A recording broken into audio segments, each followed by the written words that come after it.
The Monkey's Paw by W. W. Jacobs.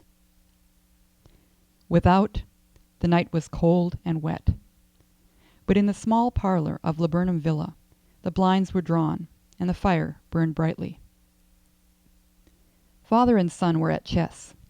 The former, who possessed ideas about the game involving radical changes, putting his king into such sharp and unnecessary perils that it even provoked comment from the white-haired old lady knitting placidly by the fire. "Hark at the wind," said Mr. White, who, having seen a fatal mistake after it was too late, was amiably desirous of preventing his son from seeing it. "I'm listening," said the latter, grimly surveying the board as he stretched out his hand. "Check." "I should hardly think that he'd come tonight," said his father, with his hand poised over the board. "Mate," replied the son. "That's the worst of living so far out," bawled Mr. White, with sudden and unlooked-for violence. "Of all the beastly, slushy, out-of-the-way places to live in, this is the worst. Pathway's a bog and the road's a torrent. I don't know what people are thinking about. I suppose because only 2 houses in the road are let, they think it doesn't matter." "Never mind, dear," said his wife soothingly. "Perhaps you'll win the next one." Mr. White looked up sharply, just in time to intercept a knowing glance between mother and son. The words died away on his lips, and he hid a guilty grin in his thin gray beard. "There he is," said Herbert White, as the gate banged to loudly and heavy footsteps came toward the door. The old man rose with hospitable haste, and opening the door was heard condoling with the new arrival.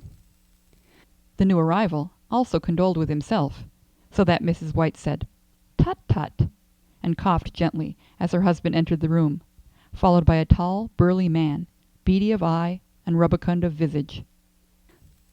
"Sergeant Major Morris," he said, introducing him. The sergeant major shook hands, and taking the proffered seat by the fire, watched contentedly while his host got out whiskey in tumblers and stood a small copper kettle on the fire.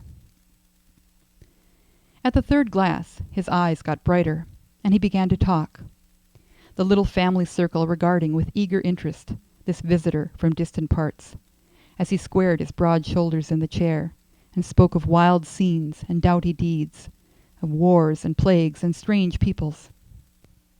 21 years of it," said Mr. White, nodding at his wife and son. "When he went away he was a slip of a youth in the warehouse. Now look at him." "He don't look to have taken much harm," said Mrs. White politely. "I'd like to go to India myself," said the old man. "Just to look round a bit, you know." "Better where you are," said the sergeant major, shaking his head. He put down the empty glass, and sighing softly, shook it again. "I should like to see those old temples and fakirs and jugglers," said the old man. "What was that you started telling me the other day about a monkey's paw or something, Morris?" "Nothing," said the soldier hastily. "Leastwise, nothing worth hearing." "Monkey's paw?" said Mrs. White, curiously. "Well, it's just a bit of what you might call magic, perhaps," said the sergeant major, offhandedly. His 3 visitors leaned forward eagerly. The visitor absent-mindedly put his empty glass to his lips, and then set it down again. His host filled it for him. "To look at," said the sergeant major, fumbling in his pocket. "It's just an ordinary little paw, dried to a mummy." He took something out of his pocket and proffered it. Mrs. White drew back with a grimace, but her son, taking it, examined it curiously. "And what is there special about it?" inquired Mr. White, as he took it from his son, and having examined it, placed it upon the table. "It had a spell put on it by an old fakir," said the sergeant major, "a very holy man. He wanted to show that fate ruled people's lives, and that those who interfered with it did so to their sorrow.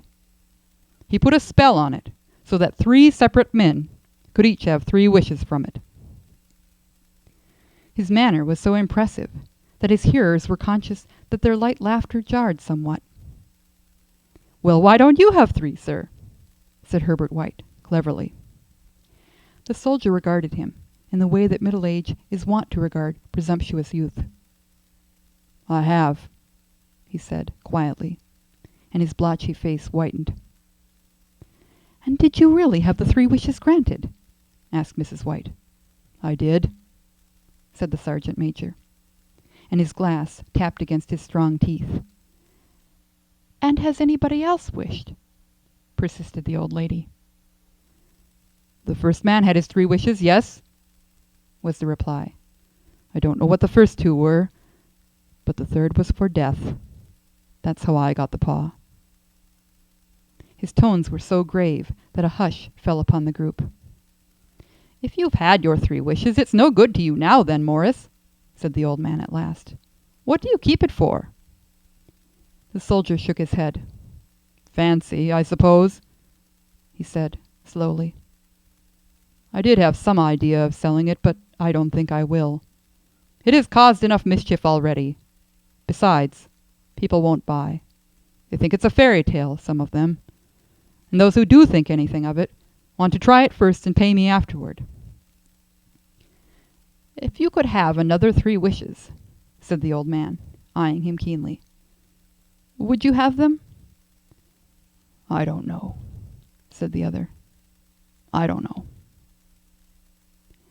He took the paw, and dangling it between his forefinger and thumb, suddenly threw it upon the fire. White, with a slight cry, stooped down and snatched it off. "Better let it burn," said the soldier, solemnly. "If you don't want it, Morris," said the other, "give it to me." "I won't," said his friend, doggedly.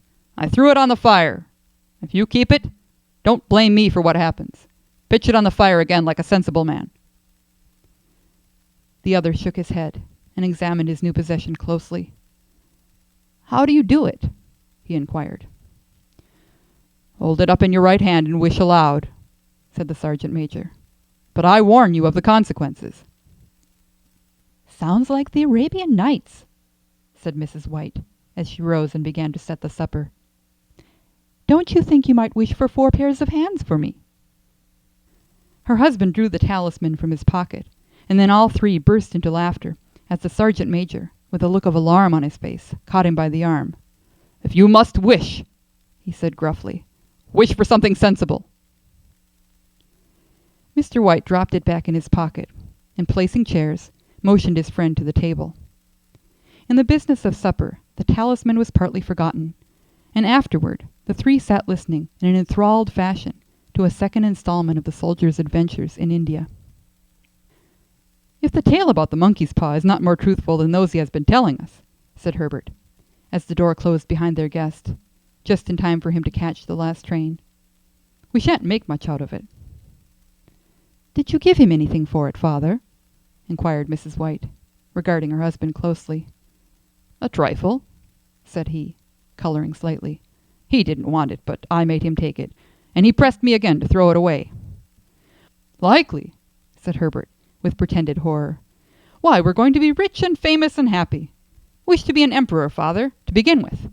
Then you can't be henpecked." He darted round the table, pursued by the maligned Mrs. White, armed with an antimacassar. Mr. White took the paw from his pocket and eyed it dubiously. "I don't know what to wish for, and that's a fact," he said, slowly. "It seems to me I've got all I want." "If you only cleared the house, you'd be quite happy, wouldn't you?" said Herbert, with his hand on his shoulder. "Well, wish for 200 pounds then. That'll just do it." His father, smiling shamefacedly at his own credulity, held up the talisman, as his son, with a solemn face, somewhat marred by a wink at his mother, sat down at the piano and struck a few impressive chords. "I wish for 200 pounds, said the old man, distinctly. A fine crash from the piano greeted the words, interrupted by a shuddering cry from the old man. His wife and son ran toward him. "It moved!"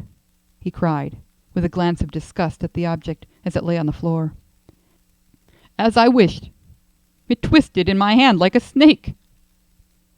"Well, I don't see the money," said his son, as he picked it up and placed it on the table. "And I bet I never shall." "It must have been your fancy, father," said his wife, regarding him anxiously. He shook his head.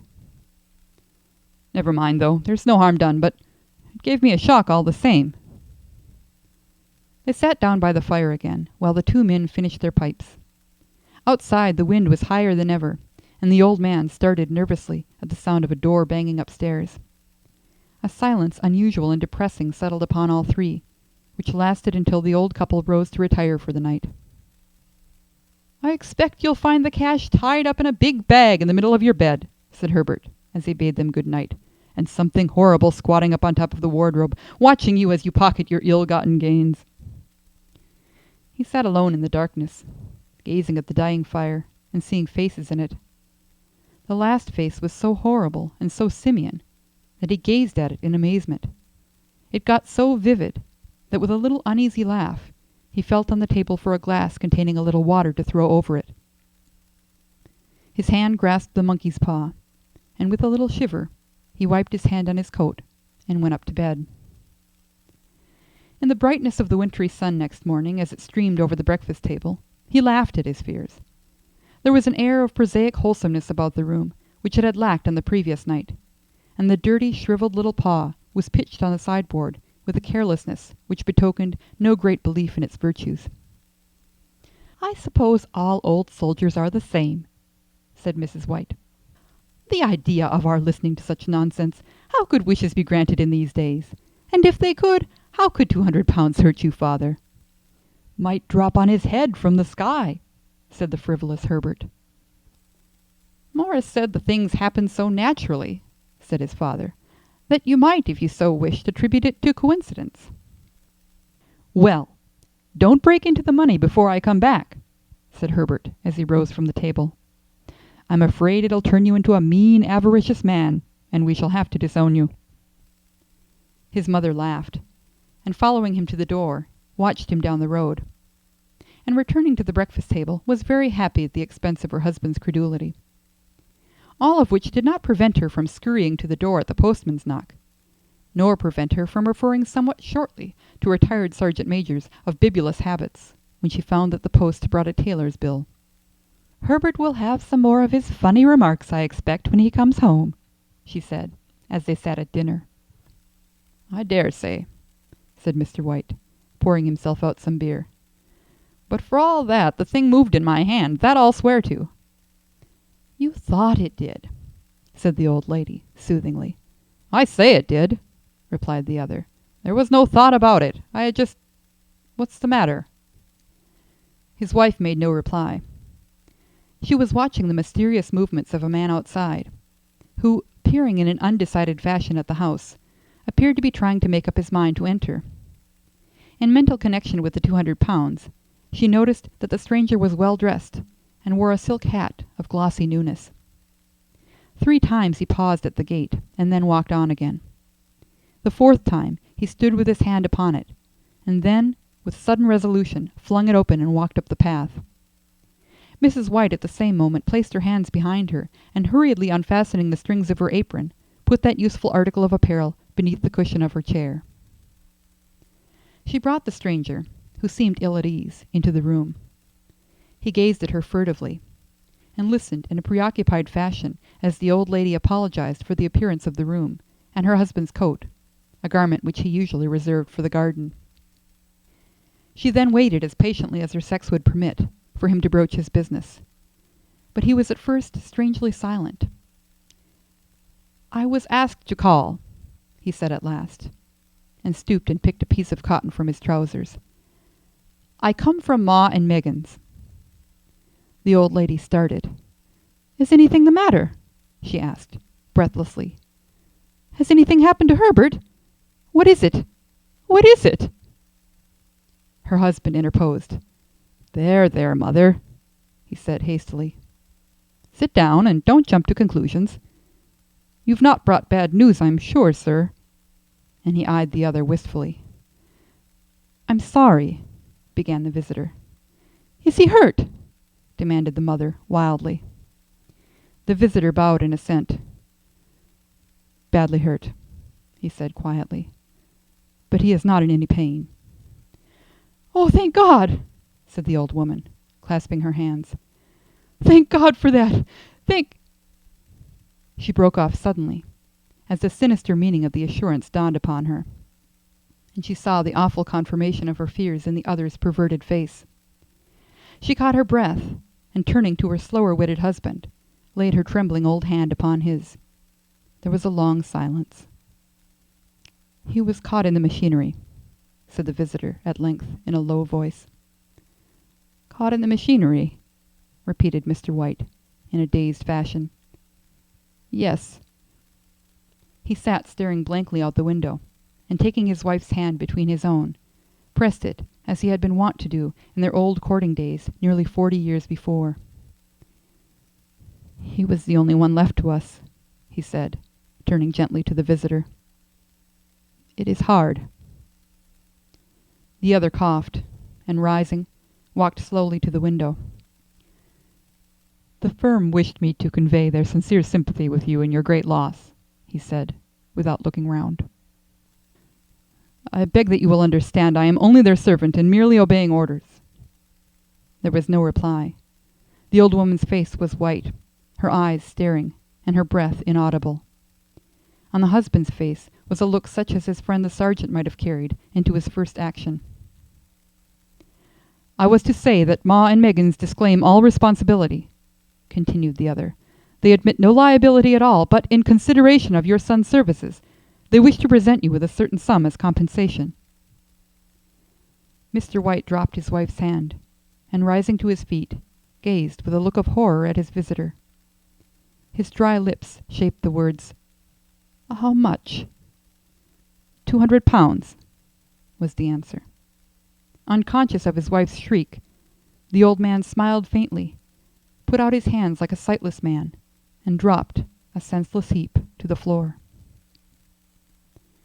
In the huge new cemetery, some 2 miles distant, the old people buried their dead, and came back to a house steeped in shadow and silence.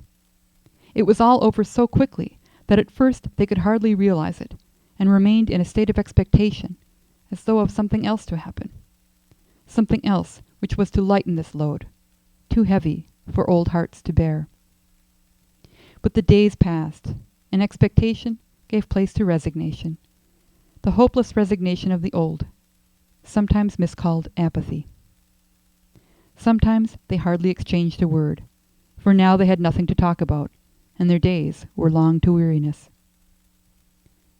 It was about a week after that the old man, waking suddenly in the night, stretched out his hand and found himself alone. The room was in darkness, and the sound of subdued weeping came from the window. He raised himself in bed and listened. "Come back," he said tenderly. "You will be cold." "It is colder for my son," said the old woman, and wept afresh. The sound of her sobs died away on his ears. The bed was warm, and his eyes heavy with sleep. He dozed fitfully, and then slept, until a sudden wild cry from his wife awoke him with a start. "The paw!" she cried wildly. "The monkey's paw!" He started up in alarm. Where is it? What's the matter?" She came stumbling across the room toward him. "I want it," she said quietly. "You've not destroyed it." "It's in the parlor on the bracket," he replied, marveling. "Why?" She cried and laughed together, and bending over, kissed his cheek. "I only just thought of it," she said hysterically. "Why didn't I think of it before? Why didn't you think of it?" "Think of what?" he questioned. "The other 2 wishes," she replied rapidly. "We've only had one." "Was that not enough?" he demanded, fiercely. "No," she cried triumphantly. "We'll have one more. Go down and get it quickly and wish our boy alive again." The man sat up in bed and flung the bedclothes from his quaking limbs. "Good God, you are mad!" he cried, aghast. "Get it!" she panted. "Get it quickly and wish! Oh, my boy! My boy!" The husband struck a match and lit the candle. "Get back to bed," he said unsteadily. "You don't know what you're saying." "We had the first wish granted," said the old woman feverishly. Why not the second?" "A coincidence," stammered the old man. "Go and get it and wish," cried his wife, quivering with excitement. The old man turned and regarded her, and his voice shook. "He has been dead 10 days, and besides, I would not tell you else, but I could only recognize him by his clothing. If he was too terrible for you to see then, how now?" "Bring him back," cried the old woman, and dragged him toward the door. "Do you think I fear the child I have nursed?" He went down in the darkness, and felt his way to the parlor, and then to the mantelpiece. The talisman was in its place, and a horrible fear that the unspoken wish might bring his mutilated son before him ere he could escape from the room seized upon him, and he caught his breath as he found that he had lost the direction of the door. His brow cold with sweat, he felt his way round the table, and groped along the wall until he found himself in the small passage with the unwholesome thing in his hand. Even his wife's face seemed changed as he entered the room. It was white and expectant, and to his fears seemed to have an unnatural look upon it. He was afraid of her. "Wish!" she cried, in a strong voice. "It is foolish and wicked," he faltered. "Wish!" repeated his wife. He raised his hand. "I wish my son alive again." The talisman fell to the floor, and he regarded it fearfully. Then he sank trembling into a chair, as the old woman, with burning eyes, walked to the window and raised the blind. He sat until he was chilled with the cold, glancing occasionally at the figure of the old woman peering through the window. The candle end, which had burned below the rim of the china candlestick, was throwing pulsating shadows on the ceiling and walls, until, with a flicker larger than the rest, it expired. The old man, with an unspeakable sense of relief at the failure of the talisman, crept back to his bed, and a minute or two afterward the old woman came silently and apathetically beside him. Neither spoke, but lay silently listening to the ticking of the clock. A stair creaked, and a squeaky mouse scurried noisily through the wall.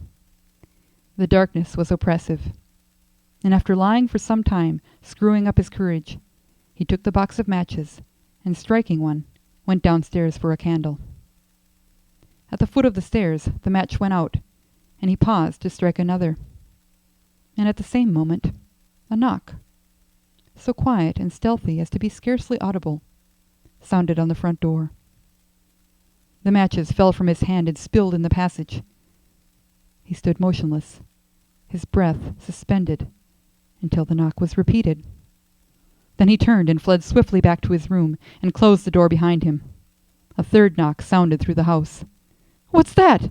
cried the old woman, starting up. "A rat," said the old man in shaking tones. "A rat! It passed me on the stairs." His wife sat up in bed listening. A loud knock resounded through the house. "It's Herbert!" she screamed. "It's Herbert!" She ran to the door, but her husband was before her, and catching her by the arm, held her tightly. "What are you going to do?" he whispered hoarsely. "It's my boy! It's Herbert!" she cried, struggling mechanically. "I forgot it was 2 miles away. What are you holding me for? Let go! I must open the door!" "For God's sake, don't let it in!" cried the old man, trembling. "You are afraid of your own son!" she cried, struggling. "Let me go!